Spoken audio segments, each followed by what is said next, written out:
Students activists have held general strike to protest repression by the government of President Porfirio Lobo. He came to power following elections held under the regime of Roberto Micheletti, who seized power in a military coup against the democratically elected President Manuel Zelaya in June 2009. It was the first military coup in Central America in a quarter of a century. Well, under Lobo's administration, state security forces have brutally cracked down on thousands of teachers demonstrating against the privatization of Honduran education. In 2010, Honduras became the most dangerous country in the world for journalists, with March being the deadliest month on record. To discuss the situation, we're joined by Gerardo Torres. He is an independent journalist, leading member of the National Front of Popular Resistance in Honduras. Welcome. Talk about the situation in Honduras right now. Well, thank you, Amy. Since the coup of June 2009, March has become, was the most violent month until now, even worse than when Micheletti was at the head of the coup. The United States government has supported Lobo and is trying to say to the world that he's a legitimate president and that we are in a democratic process and a reconciliation process also. But you can see what's going on right now in Honduras. We have an average of 2011, the last 3 months, of 25 women killed each week in Honduras. We have over 40 hate murders against the gay community members. We have 4 teachers that have been shot. 2 of them died during demonstrations. We have 3 high school students found 3 weeks ago near Tegucigalpa. The same day Hillary Clinton was congratulating Lobo for his advances in human rights and for his advances in the reconciliation of Honduras. So right now, what we see is that in the streets of Tegucigalpa and the main cities of Honduras, we have huge tear gas bomb thrown on us, rubber bullets, people being imprisoned, people dying. But on the other hand, you can see Santos from Colombia or the State Department asking for Latin America to put Honduras back in the OAS in the General Assembly that's going to be taken in June. So in one way, we can see how we're facing repression, but in the other way, there are a lot of efforts to get some legitimacy to Lobo. The other thing is that there is no freedom of speech, there's no freedom of meeting in Honduras. There's a lot of violence increasing because the regime knows that it has the support of the mainstream media. And in 1 year and 3 months of Lobo being president of Honduras, he hasn't finished one single project, and all the budget it's spent in weapons and in control of mass media. And now the United States has just approved $200 million for the drug war, and it's going to give it to militaries and policemen in Honduras that are known to be part of drug bans. So it's a very contradictory, and it's very ironic how in some other parts of the world, the United States is supposedly helping popular movements against dictators and against military regimes, but in Honduras it refused to keep on giving money to those who are killing the people of Honduras. This is the second part of a process of the coup. The first one was to take out Zelaya and to try to destroy the resistance. Manuel Zelaya, who was ousted June 28, 2009. Yeah. Afterwards, a truth commission was set up. It was set up by the Organization of American States, and it designated the former Costa Rican president, Oscar Arias, the Nobel Prize winner, as mediator between the coup regime and the ousted government. What happened? Well, it's a truth commission that is made by the regime. It's sponsored by Lobo and its government, so we don't expect much of it. There's another commission that is made by the platform of human rights organizations that's called the Commission of Truth, la Comisión de Verdad, which is trying to get all together. They have been all around Honduras, getting the testimony of the people that have been victims of the repression of the violence, and they're going to present their final report on October or November of this year. We're going to have 2 reports. One in which Lobo already said that Lobo is not going to go to nobody's going to go to jail, and the other one that's going to say some things. Something that I have to say is that the new part of the coup is there's going to be on the 2nd week of May a conference that's called Honduras Open for Business, which has its title in English, and we're going to have in Honduras, in San Pedro Sula, Álvaro Uribe from ex-president of Colombia, Carlos Slim from Mexico. Bill Clinton is invited. He still hasn't said if he's going or not. And the idea is to put on sale what they have controlled by the military forces. Gerardo Torres, thanks so much for being with us. That does it for our broadcast. I'm Amy Goodman. This is Democracy Now!, democracynow.org. Thanks for joining us.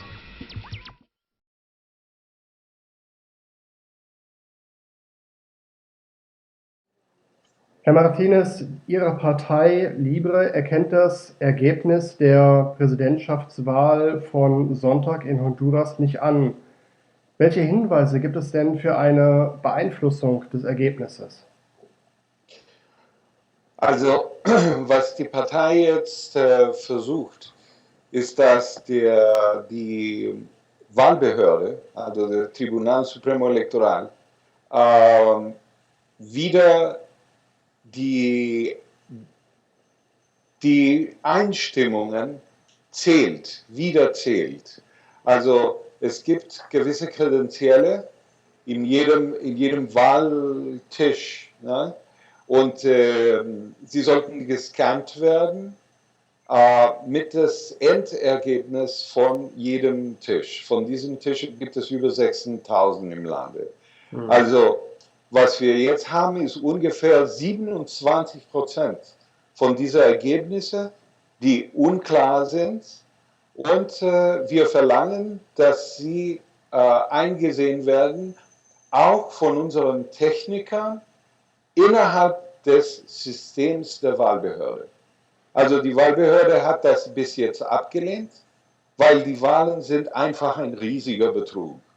Es sind die Wiederholung des Staatsstreiches von 2009 durch Wahlmittel.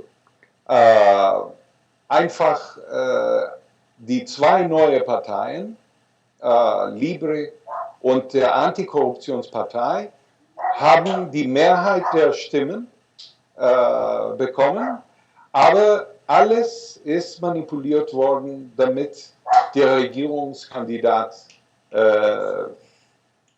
also die Wahlen gewinnt. Herr Martinez, Sie sagen, die Wahlen sind manipuliert worden. Welche konkreten Hinweise haben Sie denn auf eine Beeinflussung? Wir haben unglaubliche Beweise dafür. Es gibt Tausende von Unregelmäßigkeiten. Es gibt Leute, die zweimal gewählt haben. Es gibt Leute, die mit alten Identitätskarten, Identifikationskarten, also ihre Stimmen abgegeben haben. Es gibt der Verkauf von den Kredenziellen von den kleinen Parteien, die von der Regierungspartei aufgekauft worden sind, in einer Weise, wo in einem Tisch, wo es 9 Parteien gibt und es 9 verschiedene Vertreter geben sollten. Also die Regierungspartei hatte die Kontrolle von 7 davon. Also das kreiert so oder ergibt fast eine Erpressungssituation innerhalb von den Tischen. Also die Wahlen selber, also das Wahlprozess war natürlich ein beispielhafter Wahlprozess. Also das honduranische Volk ist hier der Held der Wahlen. Weil die Leute sind massiv gekommen, sie haben massiv gestimmt. Es läuft alles in Ruhe und sehr zivilisiert und dezent ab. Der Betrug ist nicht in diesem Sinne zu sehen. Es ist innerhalb des Systems. Wir haben von Anfang an zusammen mit der Antikorruptionspartei eine elektronische Abstimmung verlangt. Das haben sie abgelehnt und das ist das Problem, das es jetzt gibt. Auch unsere Ausweise, also die Identifikationskarte von jeder Person, die für die Abstimmung wesentlich ist nicht eine elektronisch gesicherte Karte. Also diese sind also Unregelmäßigkeiten, die sich nicht wiederholen dürfen. Herr Martinez,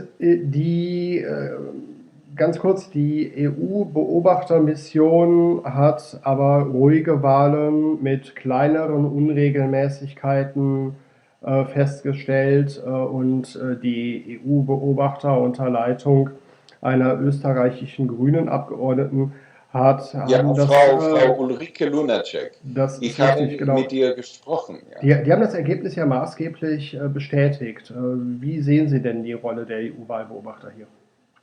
Ich meine, die Rolle der Beobachter, von denen es sehr viele gab, ist begrenzt. Also sie haben die Abstimmung, also des Wahlprozesses beobachtet und wie ich sagte, das honduranische Volk hat sich fantastisch benommen. Also alle diese Jahre, alle diese Zeit hat die Regierungspartei und die Rechte hier behauptet, dass wir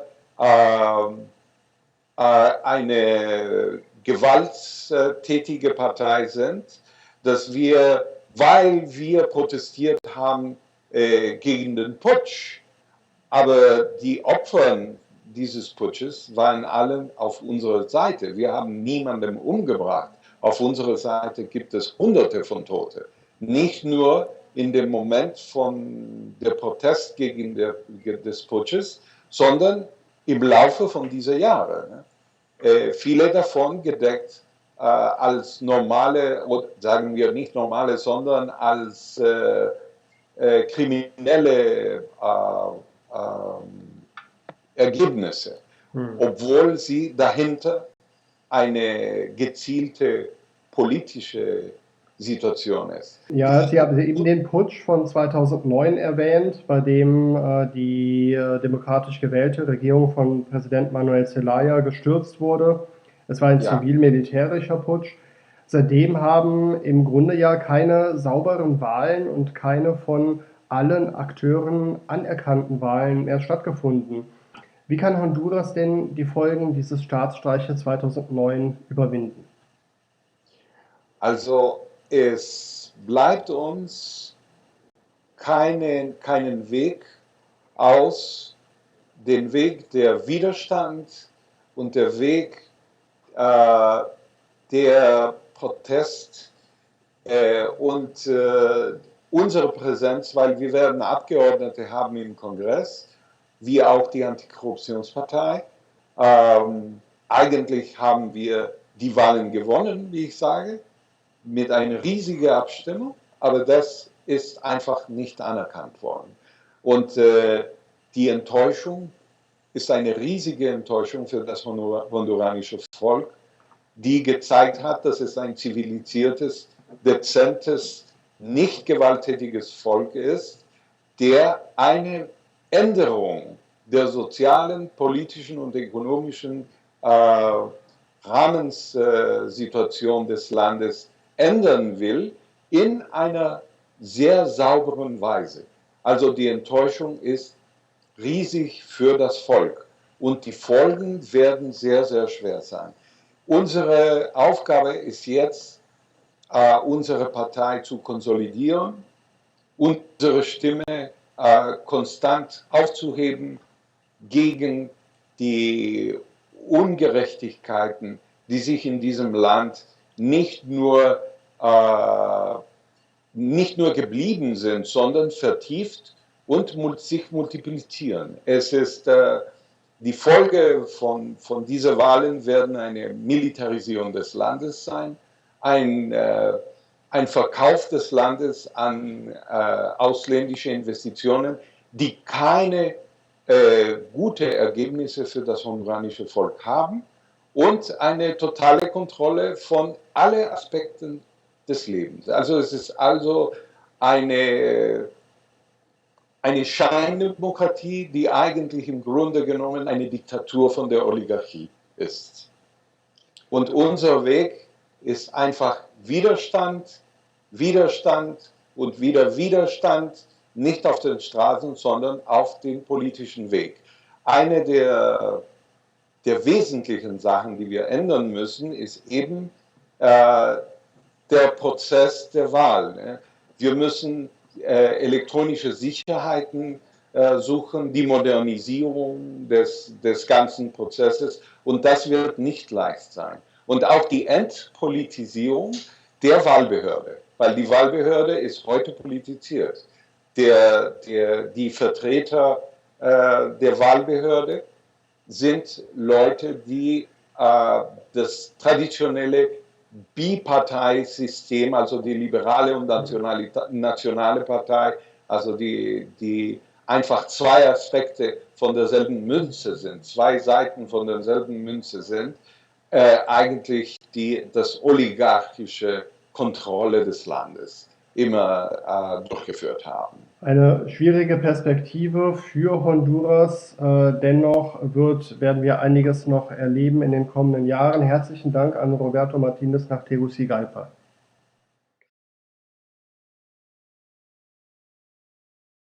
El Centro de Formación de Servidores Públicos que promueve la Asociación de Municipios de Zelaya Central continúa desarrollando el plan de capacitación, transfiriendo conocimientos técnicos a funcionarios de las alcaldías El Ayote, Rama, Muelle de los Bueyes, Laguna de Perlas, Nueva Guinea y Villa Sandino.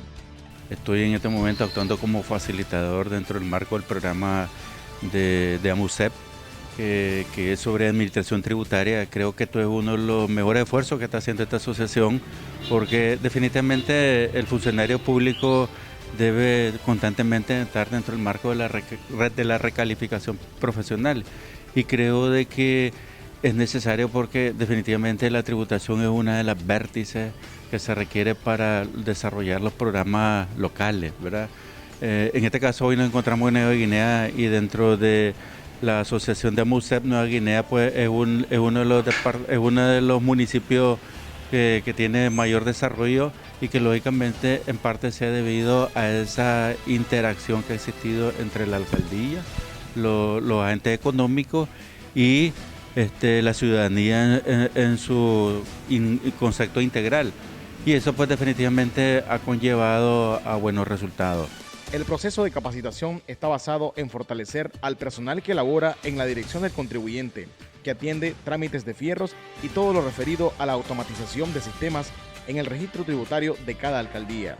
Para nosotros como municipalistas estamos aprendiendo y desarrollando nuevas estrategias para la recaudación, y para también conocernos, retroalimentarnos como funcionarios, ser más eficientes en el trabajo y poder lograr una mayor eficiencia y eficacia dentro de la municipalidad y servir mejor al municipio. Como cada municipio tiene sus diferentes potenciales, podemos decir económicos, unos mayores, otros menores, pero en algunos casos hemos coincidido sobre las tributaciones, por lo menos en los aspectos tributarios, en lo que es la parte pecuaria, se mueve bastante considerable, y es uno de los potenciales con mayores ingresos que representa a las municipalidades. Es lógico, unos con menores potenciales, porque no me vas a comparar, por decir así, Nueva Guinea con Muelle de los Bueyes, pues vas a tener un potencial más bajo, pero que sí representa como uno de los sectores más importantes y que generan ingresos en la economía municipal, la parte pecuaria. Es de gran importancia, ya que esto viene a reafirmar nuestros conocimientos que a través de la formación profesional hemos adquirido, así como de nuestra experiencia laboral en el municipalismo. De gran importancia para el municipio, ya que esto le va a permitir tener a la institución mejores servidores públicos con mayor formación, identificar los potenciales de los cuales pueden servir para la proyección de inversión, para la proyección de planes estratégicos. Bueno, uno siempre cuando viene a estos encuentros, a estos diplomados, viene con muchas expectativas, viene con expectativas de conocer a las otras municipalidades, cómo implementan, qué estrategias usan para recaudar los impuestos, ¿verdad?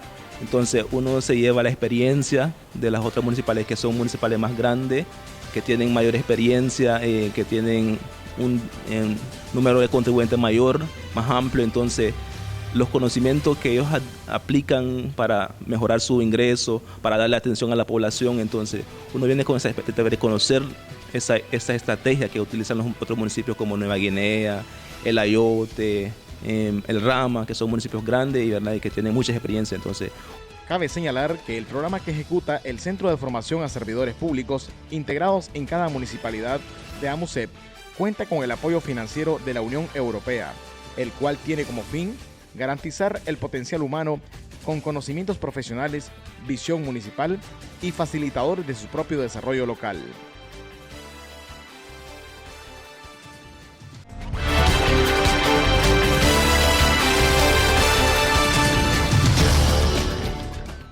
¿Algún suplente o no, Marcel? Por ahora no. Pasa a la mitad del centro, se quedó.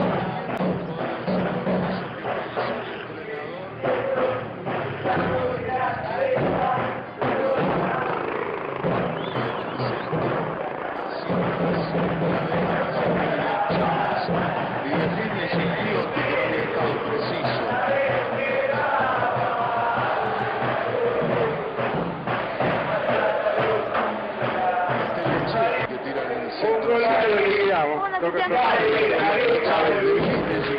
Basada, que está en el centro, se quedó con Petrini, gol. ¡Gol! ¡Salgueiro! ¡Gol! Sí, de San Lorenzo.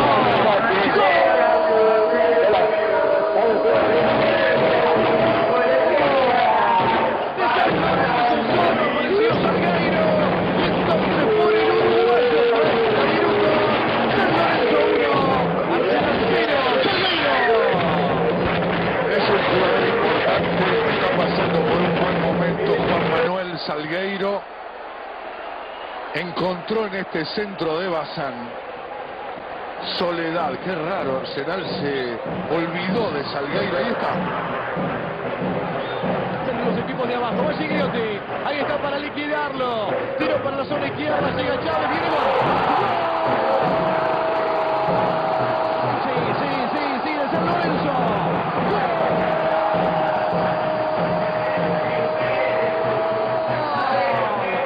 San Lorenzo, Gigliotti. Tenemos 33 minutos, gana San Lorenzo. Ahora 2-0, Gigliotti. Armó el contragolpe que estaba urdiendo los jugadores de San Lorenzo, que pensó el entrenador.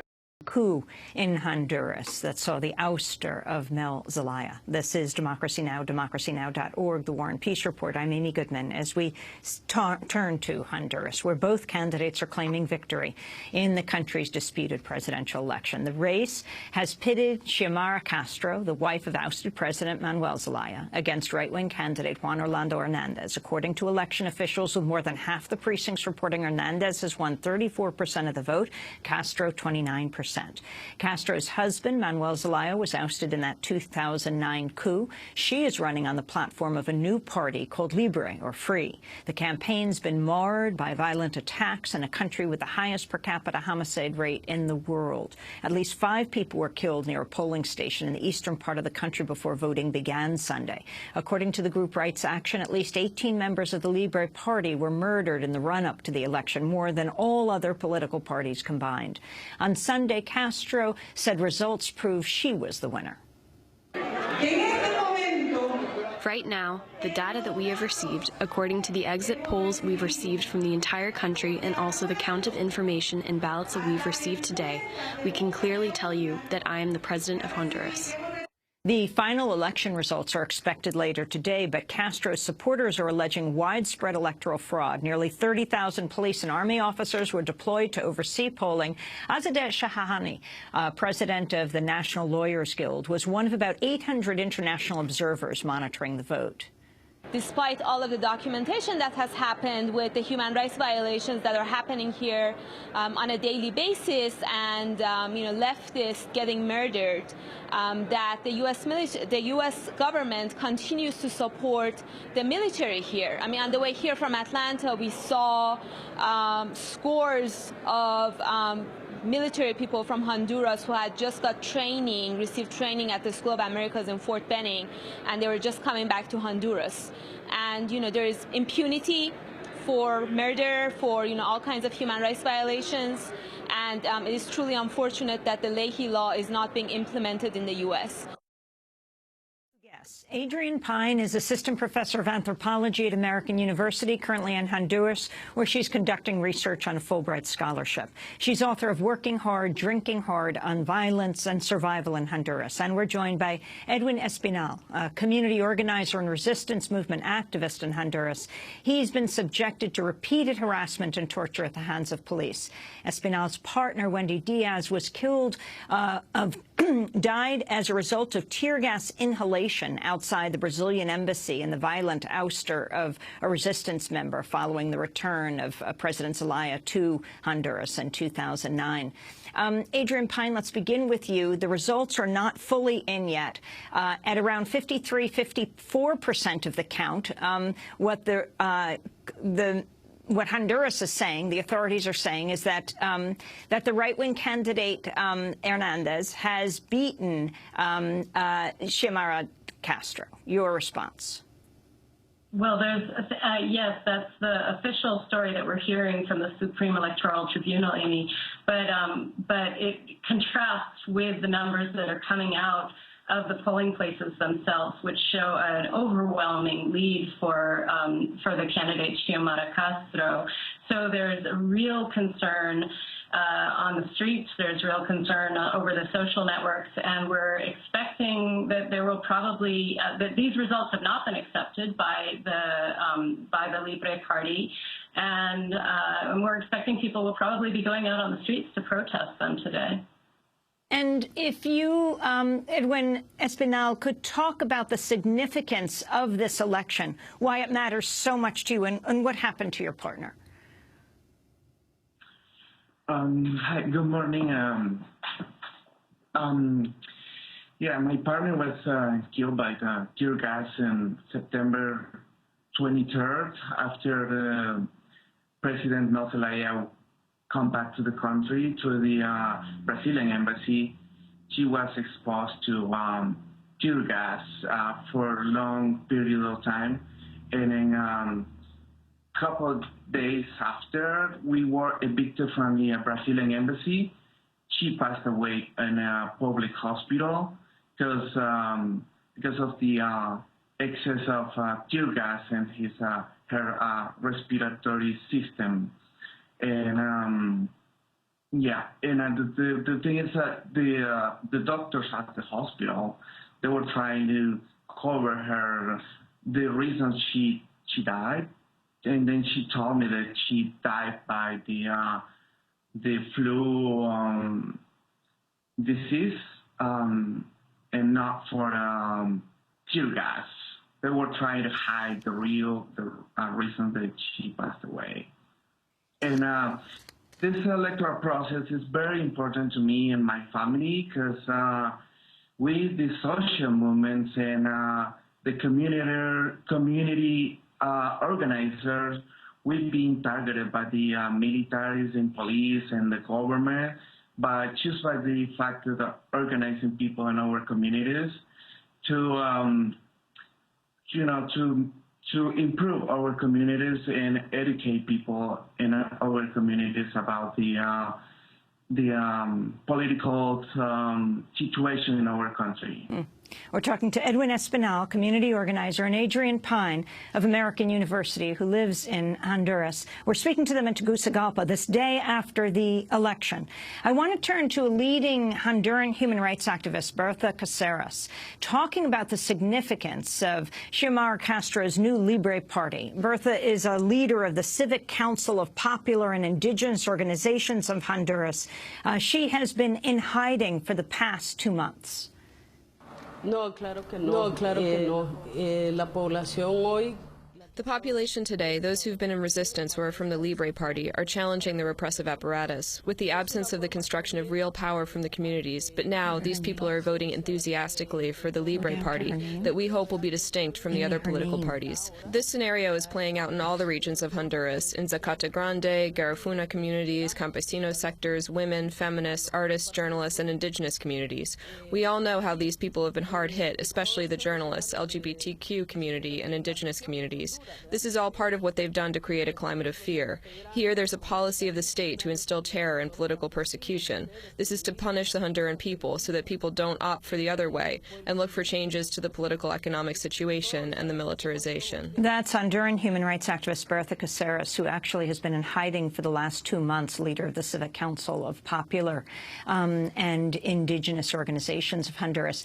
Adrian, would you put this election in context? I mean, Democracy Now! In 2009 extensively covered the ouster, the coup against President Zelaya. Then he returned to the country, and we were on that plane when he flew from Nicaragua to Honduras, but could not run again. His wife, as we were on that plane, interviewed Xiomara Castro. She, right back then when they were returning, was already planning to run for president. Talk about the significance of this election in that trajectory since 2009, and then who the opponent she is running against, Mr. Hernandez, is, and the significance of his possible election. Sure. This election, for most, I think most Hondurans, represents the possible overturning of the coup, finally, because the elections that took place in 2009 were fraudulent, they were militarized, they were not recognized for 2 years, in fact, by most of the international community. And they were boycotted by everyone who had opposed the coup, both candidates and voters. And there's been, as Berta Cáceres mentioned, intense repression against all sorts of activists, including Edwin, in that time. And that stems from the impunity that comes out of the coup. So people in Xiomara Castro have seen a leader who's not just the wife of Manuel Zelaya, but really has come into her own as a leader.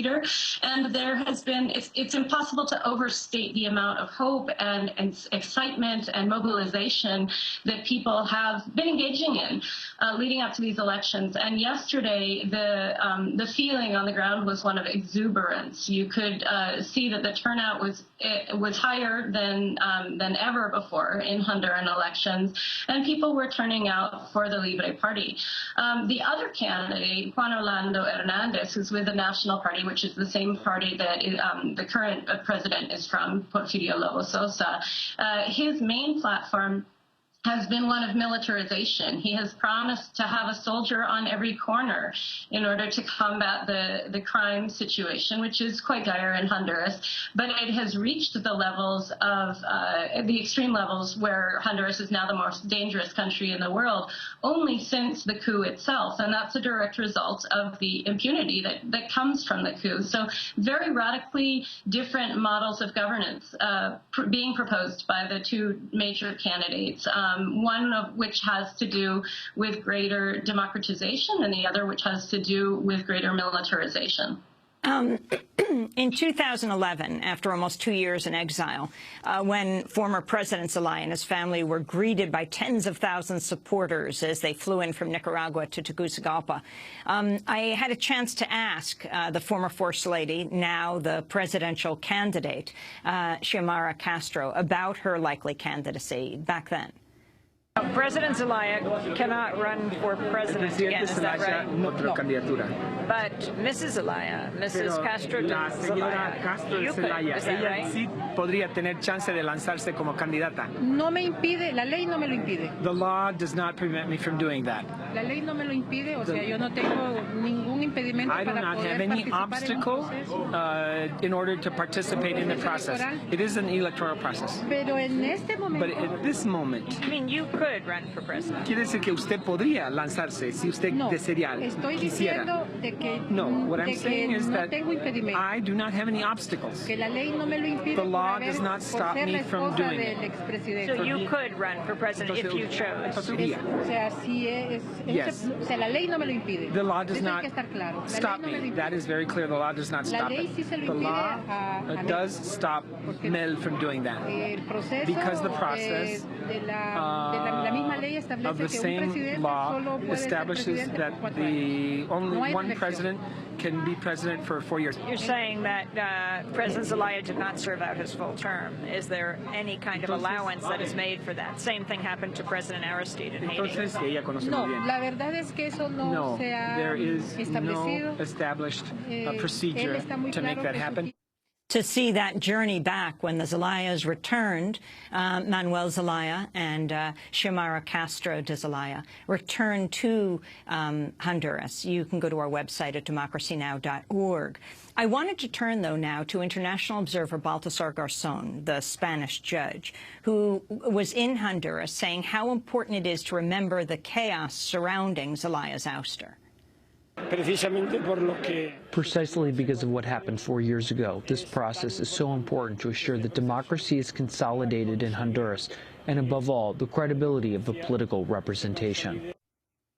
Adrian Pine, your response. That's the famous Spanish judge who held Pinochet, the former Chilean dictator, to account, calling for his arrest when he was in Britain. The significance of what he has just said, Adrian Pine.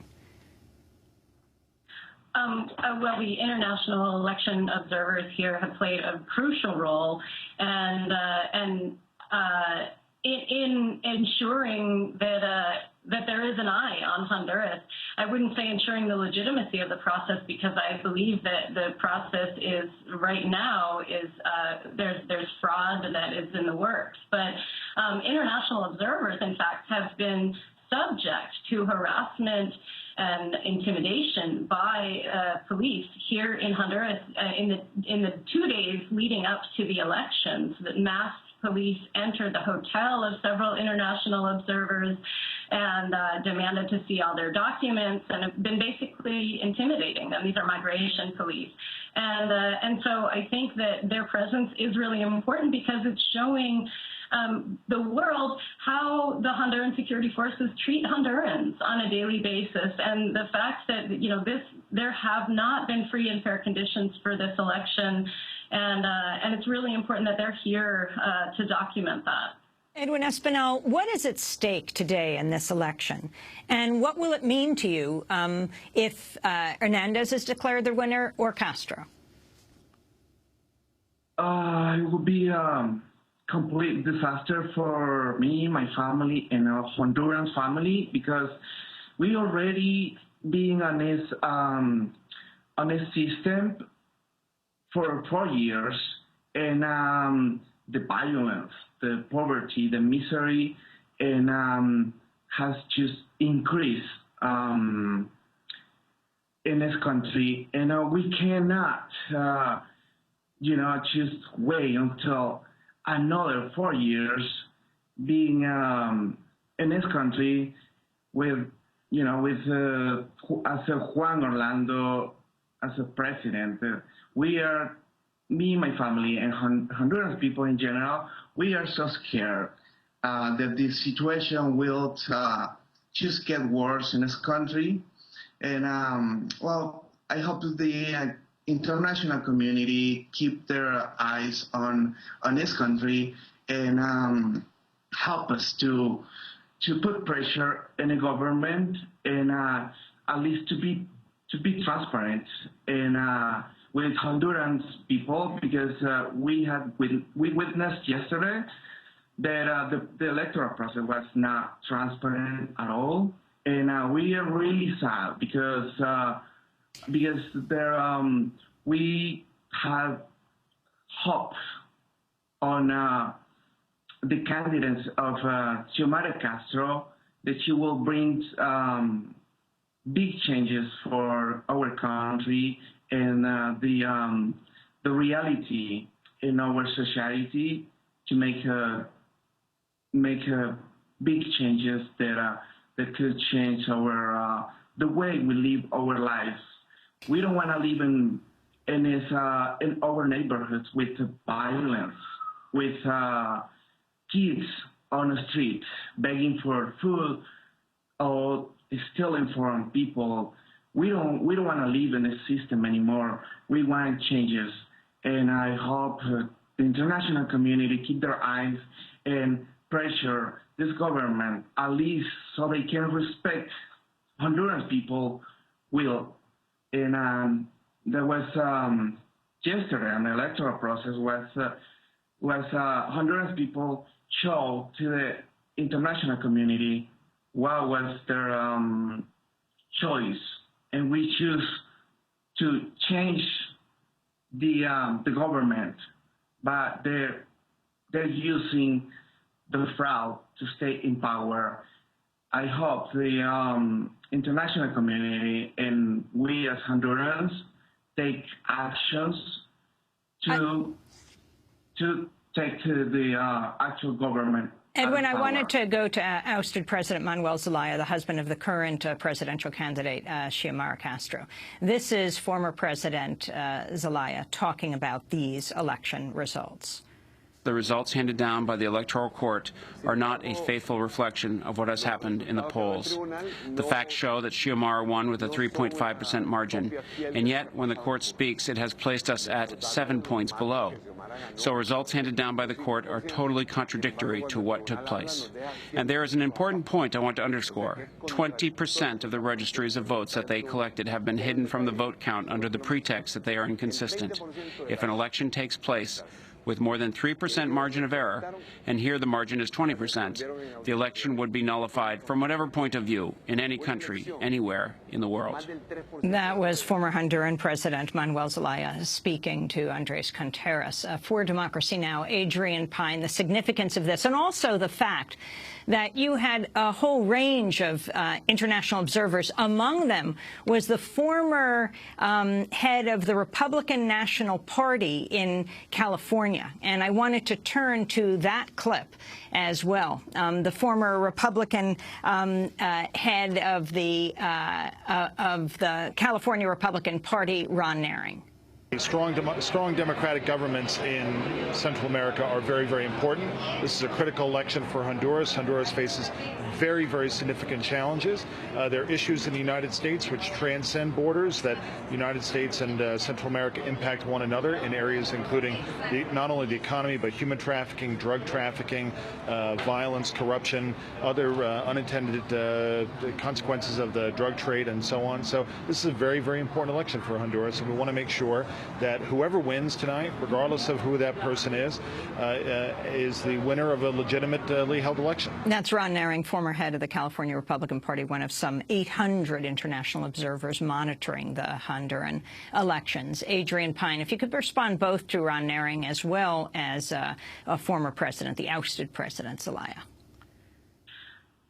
Well, I would certainly agree with Ron Nehring that what we all hope is that the will of the Honduran people is respected in this election.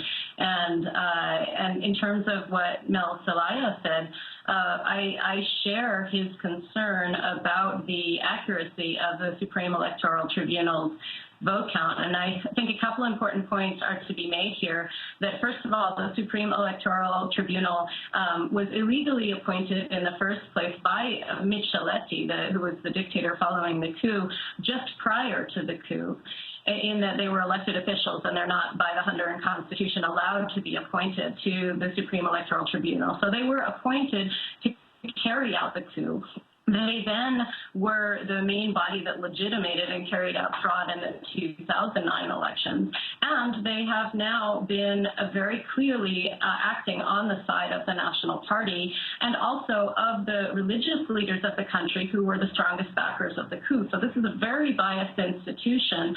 Another point that I think is frightening is that the U.S. ambassador to Honduras last night made a call to respect the numbers that were coming out from the Supreme Electoral Tribunal, and they're not even final numbers yet, but basically put her hat in on their side. And we're really worried about the U.S. making declarations this early when there still aren't numbers that that anybody is agreeing on or trusts from any side yet. I mean, there isn't a final count. And so the process has not been transparent. There were irregularities throughout. There were murders, as have been mentioned earlier, intimidation of voters, vote buying. But I think the most fraud has happened by the Supreme Electoral Tribunal, which is both carried out and itself is a product of the 2009 coup. We want to thank you both for being with us. Adrian Pine of American University, living in Honduras currently. They are conducting research on a Fulbright scholarship. Among her books, Working Hard, Drinking Hard, and Edwin Espinal, a community activist who is in Honduras right now, of course, lives there, has been subjected to repeated announcement, and his partner, Wendy Diaz, died as a result of tear gas inhalation during the time of the return of President Zelaya to the country. When so many came out to greet him. Special thanks to Andalusia Knoll and Andres Contreras. This is Democracy Now! Back in a minute.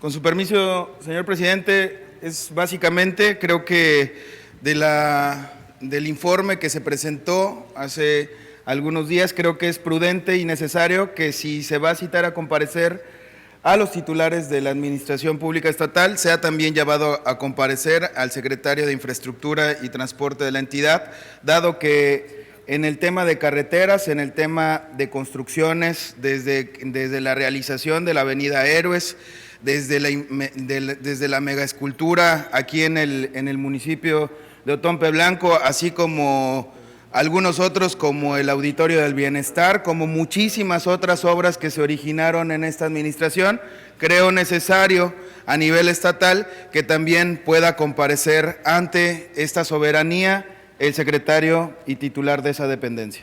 Y solicito, pues, sea incluido en fecha y hora. Gracias, diputado. Diputada secretaria, por favor. Ahí está Manuel Zelaya, mire, en bicicleta va, mire. En bicicleta va Manuel Zelaya, voy con Zuli Calix hasta allá. En bicicleta anda Manuel Zelaya dirigiendo la manifestación allá en San Pedro Sula. Zuli, usted está ahí, Zuli. Sí, bueno, licenciado Eduardo Maldonado, como usted lo mencionaba, aquí andaba pues el expresidente en bicicleta, tranquilo, relajado. Hasta este momento pues las autoridades de la policía han asegurado que mientras no se tomen todos los carriles, pues todo va a estar bien, todo va a estar tranquilo, que la libre locomoción sigue, se está cobrando en las dos casetas, se está cobrando ahorita en las dos casetas. Vamos a ver, expresidente, pues usted relajado, lo miro yo aquí, en bicicleta, tranquilo, continúa con la gente después de la gaseada que le dieron.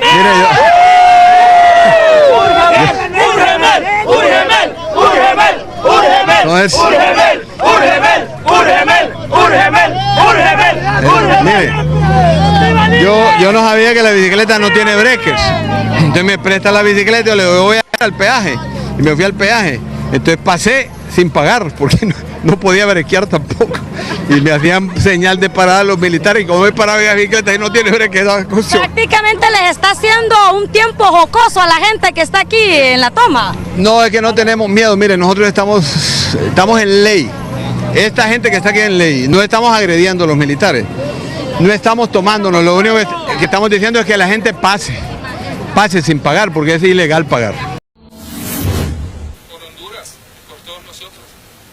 Todos aquellos que tenían una desesperanza y un desánimo, que den un paso adelante. Lo hago, reitero, por Honduras y por todos nosotros. Bueno, fue una decisión meditada en familia, ciertamente no es fácil renunciar a todo lo que has hecho, que te apasiona, porque a mí me apasiona la educación, trabajar con los jóvenes, pero es frustrante al mismo tiempo esforzarte tanto para que los jóvenes salgan bien preparados y no tengan oportunidades de empleo. Entonces pongo capacidad y honestidad. Pongo mi hoja de vida profesional y personal al servicio de la patria. ¿Cómo queda en un INTEC? ¿Solicitó un permiso entonces? No, de ninguna manera. Esta es una decisión estrictamente personal. He presentado mi renuncia definitiva a UNITEC y quien me sucederá es la ingeniera Rosalpina Rodríguez. Y ella goza de toda mi confianza, ella tiene la capacidad necesaria para seguir desarrollando a UNITEC tanto como ha venido o mejor. Totalmente, es una decisión, reitero, meditada en familia y analizando toda la información y todas las circunstancias que rodean al Partido Nacional y al Partido Liberal y al país en general. ¿Y recomienda con otros candidatos también liberales de más trayectoria? Seguro, totalmente, y todos los candidatos merecen mi respeto. Esta que sea una contienda justa y y que sea el pueblo liberal el que decida. Y en cualquiera que sea esa su decisión, respetarla y respetar con lealtad partidaria los resultados.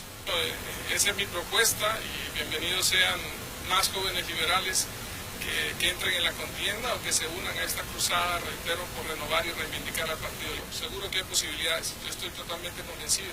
Yo soy un hombre de pasión y de fe, pero también soy un hombre de datos. He dirigido una universidad con éxito durante 12 años y todas mis decisiones son analizadas y con datos. Existen las circunstancias y el partido se une para hacer una opción real de triunfo en las próximas elecciones. Muchas gracias, compañeros. En efecto, ubicados desde la Corte Suprema de Justicia, me encuentro con el abogado Jorge Valladares porque se ha presentado una apelación en cuanto al proceso de extradición que se sigue contra el ex miembro de la Policía Nacional, Ludwing Criss Zelaya Romero, al cual ya la Corte Suprema de Justicia ha dado luz verde para que se concrete este proceso de extradición. ¿Por qué esta apelación, abogado? Bueno, en primer lugar, si bien nuestro representado Ludwing Criss Zelaya Romero se sometió voluntariamente al proceso, eso no significa de alguna manera que esté de acuerdo en el proceso de discriminación o que esté aceptando la comisión de supuestos ilícitos. Entendamos que la apelación es un derecho que tiene, en este caso, el incriminado en impugnar la resolución que ha dado el juez de extradición. En primer lugar, nosotros basamos esta apelación en que el principio de doble incriminación que establece el Código de Bustamante, ese principio de doble incriminación significa, en términos generales, de que si un Estado requirente para poder solicitar la extradición de un ciudadano extranjero, ese delito tiene que estar tipificado en el Estado requirente como en el Estado requerido. En este caso el Estado requerido es Honduras.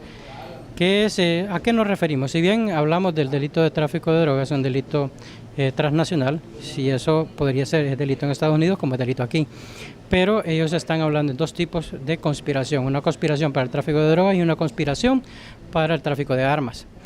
¿Qué significa la conspiración? En términos claros, la conspiración es como un plan supuesto para cometer un delito, pero que no ha caído ni en la consumación ni en la tentativa, o sea, que no se han hecho actos inequívocos de ejecución o no ha sido frustrado por la intervención de la autoridad. Ahora, abogado Valladares, es algo contradictorio, porque mientras él se está entregando voluntariamente para que sea, para evitar la extradición a través del proceso de la Corte Suprema de Justicia, sino que sucediera como con los otros 5 miembros de la policía que han sido solicitados en extradición, ahora apelar para que no sea extraditado. ¿Cuál es la contradicción? Porque si se entrega y se evita que se extradite, hay una contradicción en cuanto a término judicial. Recuerda que cada quien tiene su criterio. El hecho de que él se someta al proceso no significa que está de acuerdo en la extradición o que está aceptando la comisión de los delitos. Tal vez ustedes lo pueden tomar como que fuera una contradicción entre lo que él se entregue y que ahora se esté oponiendo a la extradición. Sin embargo, el derecho de defensa es inviolable, amigo, y él está haciendo uso de ese derecho. Y obviamente cada caso tiene sus particularidades y la defensa obedece a la responsabilidad que tiene de defender a su cliente. Casi todas las personas sufren un deterioro en cuanto a la salud. ¿Cómo se encuentra en cuanto a la salud el señor Ludwing Criss Zelaya en este proceso que se ha sometido a la justicia hondureña? Bueno, la salud de él está muy deteriorada, tiene un problema estomacal de más de 10 días, el cual se ha deshidratado y obviamente ha perdido mucho peso y obviamente está en peligro su vida porque por una deshidratación una persona puede fallecer. Sin embargo, existe la resistencia de parte de la gente del primer batallón de brindarle ese servicio o permitir trasladarlo a un centro médico especializado para que le hagan los exámenes para determinar qué es lo que está causando ese problema estomacal. Ya se han hecho varios movimientos, la esposa de él se han dado moviendo en derechos humanos y esperamos que en las próximas horas pues esas autoridades le respeten esa integridad que tiene como ser humano. ¿Cuántos días la respuesta de la apelación que se presenta?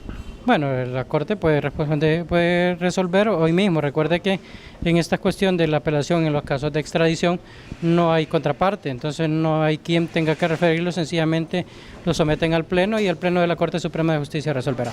Le agradezco, abogado. Compañeros, se ha presentado la apelación en cuanto al tema del proceso de extradición del policía Ludwing Criss Zelaya Romero. Estaremos a la expectativa realmente cuál será la determinación que tome la Corte Suprema de Justicia. Daniel Espinosa en cámara con ustedes a los estudios principales.